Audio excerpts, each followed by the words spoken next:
तर नमस्कार मित्रांनो, माझं नाव ओमकार. तर आजचा विषय काय मित्रांनो, युरिया आणि डीएपी किती दिवसात काम करते आणि किती दिवसात काम करायचं बंद करते आणि काय काम करते ह्या व्हिडिओमध्ये सांगतो. तर ह्या व्हिडिओला शेवटपर्यंत बघा.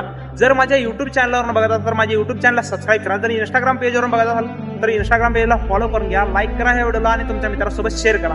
तर मित्रांनो, पहिल्यांदा आपण युरियाचं जाणून घेऊया. तर युरिया हे 50 किलोचं बॅग येते सगळ्यांनी माहिती कॉमनली, आणि काय काम करतं तुम्हाला सांगतो सध्या. आणि हे ग्रोथ प्रमोट करते आणि ग्रीनरी आणते आणि हाईट वाढवते. आणि मित्रांनो, यात नायट्रोजन 46% असते, हे सगळ्यांनी माहिती आहे कॉमनली. आता विषय आला डीएपीचा. तर डीएपी हे 50 किलोची बॅग आहे, सगळ्यांनी माहिती आहे. तर आता एक किती दिवसात काम करायला चालू करते, तर 15 ते 20 दिवसात काम करायला चालू करते आणि 45 ते 60 दिवसात काम करायचं थांबवते. तर मित्रांनो, आता ह्याचं मेन काम काय आहे, तर आपल्या ऊसाचे असू दे, कुठल्या पण पिकाचे असू दे, मुळ्या स्ट्रॉंग करते. तर आता विषय आला आणि एक विषय येतो ह्याचा, तर कुठलं पण पीक असू दे फुलं सुटत्याला, तर त्याला फुलं जास्त सुटतात, ह्याचं हे काम आहे.